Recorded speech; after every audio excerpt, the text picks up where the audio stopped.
For most of her life, Natalie Walker had been the type of person who chased everything. She chased grades in school, promotions at work, validation in relationships, and peace in chaos. She thought movement meant progress, action equaled success. But on a crisp October morning in Austin, Texas, everything shifted. Natalie had just turned 36. She worked as a digital marketing strategist at a firm that was known more for its politics than its performance. She wasn't miserable, but she wasn't fulfilled either. Her boyfriend, Tyler, a charming yet emotionally unavailable bartender-turned-writer, had ghosted her a week before her birthday. Again. And her mother had called her the night before, only to tell her she needed to get married before it was too late. She was tired.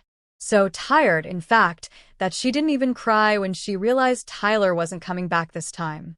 She didn't scream when she was passed over, yet again, for a promotion that went to someone who had only been at the company for 6 months.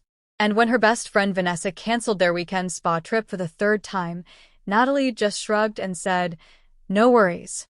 It was in that stillness that something new began. Natalie had always been a planner. Her day started with a detailed journal entry, complete with color-coded to-do lists and goals. But that particular morning, she sat on her couch, mug in hand, and stared out her apartment window. She didn't write. She didn't check emails. She didn't even scroll her phone. She just breathed. That first hour of doing nothing felt foreign, almost rebellious. She expected guilt to creep in, or anxiety. But instead, a strange sense of calm wrapped itself around her like a soft blanket. By noon, she was still on the couch. She wasn't depressed. She was awakening. Natalie remembered a podcast she had listened to months ago where the speaker, an old Buddhist monk from Oregon named Malcolm Reeves, said, "Sometimes, the only way to move forward is to stop entirely. Do nothing. Observe. The universe was spinning long before you tried to control it." She didn't understand it then. But now it echoed inside her like truth. Later that week, Natalie didn't text Tyler. She didn't reach out to the promotion-stealing coworker. She didn't call her mother back. Instead, she started walking. Not power walking. Not goal-setting walks. Just walks. She'd step outside with no destination and stroll through the nearby neighborhoods, sometimes ending up at the lake, sometimes at the old bookstore on 12th and Pine. She started noticing small things. The orange leaf stuck in a fence, the way sunlight danced on pavement, the humming of bees. She realized she'd been missing it all. After 2 weeks of doing nothing, something shifted in her energy. People noticed. Her neighbor, Mrs. Halpern, who had never spoken more than a hello, brought her cookies one morning. Her boss asked her to lead a new campaign, out of nowhere. Even her ex, Tyler, texted her at 2 a.m. saying he'd made a mistake. But Natalie didn't respond. Doing nothing wasn't passive. It was powerful. It allowed her to finally hear the quiet whispers of her own intuition, something she'd drowned out with busyness for years. One morning, she woke up with a deep knowing that she needed to quit her job. Not because of bitterness or impulsivity, but because it no longer aligned with her. She gave 2 weeks' notice and expected fear to swallow her whole. But it didn't. Instead, she got an unexpected call from a woman named Emily Grant, a friend of a friend she'd met once at a networking event. Emily had launched a sustainable fashion startup and remembered Natalie's creativity and marketing chops. "I don't know if you're looking," Emily said, "but I'd love for you to come on board." The offer came with flexibility, better pay, and a mission Natalie genuinely cared about. She accepted. A few days later, she ran into Vanessa at a coffee shop. Instead of the usual flaky energy, Vanessa looked sincere. She apologized, said she'd been going through some things.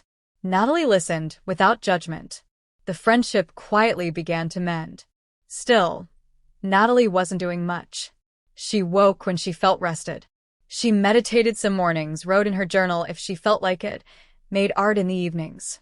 She let her body guide her. If it wanted stillness, she gave it stillness. If it wanted movement, she danced. No agendas. No boxes to check. And slowly, everything began to fall into place. Natalie's apartment, once cluttered with impulse buys and half-finished projects, became a sanctuary. She donated things that no longer resonated. She painted her walls a warm sage green. She bought a second-hand record player and started playing Billie Holiday while cooking dinner barefoot. Her hair, which she used to flatten with heat every morning, curled freely now. She wore less makeup, smiled more. She looked radiant, not because of effort but because of ease. People noticed. Her Instagram, once filled with curated captions and filters, turned into a gentle stream of poetry, art, and nature photos. She stopped caring about followers. Ironically, her following grew. One message came from a man named Lucas Miller. "I don't know if you remember me," he wrote, "but we were in AP Literature together in high school." Natalie blinked. Lucas, the quiet boy who always sat near the window, drawing in his sketchbook. He was kind, thoughtful. She remembered how he once stood up for her during a group project when no one else did. They started talking. Slowly. Genuinely. Not rushed. He was living in Portland now, working as a freelance illustrator and teaching kids on the side. He spoke of trees and books and solitude like old friends. He never asked her for anything, just listened, shared, and laughed with her. Months later, Lucas flew out to visit her. It was easy. Organic. They sat on her porch, drank tea, and didn't say much. They didn't need to. The stillness said everything. By summer, Natalie found herself not just working for Emily's company, but leading the entire creative direction. Her ideas were reshaping the brand, and people in the industry were taking notice. She didn't force it. She never hustled for it. It found her. One evening, Natalie stood barefoot on the edge of the lake as fireflies danced around her. Lucas was a few feet behind, sketching the scene. She took a breath and whispered, "Thank you." Not to anyone in particular. Just to life. The Natalie from a year ago would have laughed at this version of herself. She would have called her lazy, unrealistic, or in denial. But the new Natalie knew better. Doing nothing doesn't mean surrendering your power. It means reclaiming it. Because when you stop trying to force everything, when you stop chasing people, plans, and outcomes, something profound happens. You begin to see what's truly meant for you, what wants to stay, what flows effortlessly into your orbit. Now, Natalie moves with quiet confidence.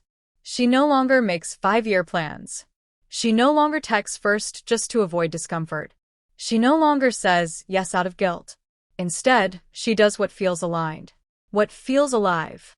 And in doing so, everything else seems to fall right into place. One lazy Sunday afternoon, as she and Lucas painted on the floor of her apartment, he looked over and said, "You know, I've never met someone who glows without trying." Natalie smiled, not because she tried to, but because her heart did it for her. And that, she realized, was the magic of doing nothing. It's not about apathy. It's about alignment.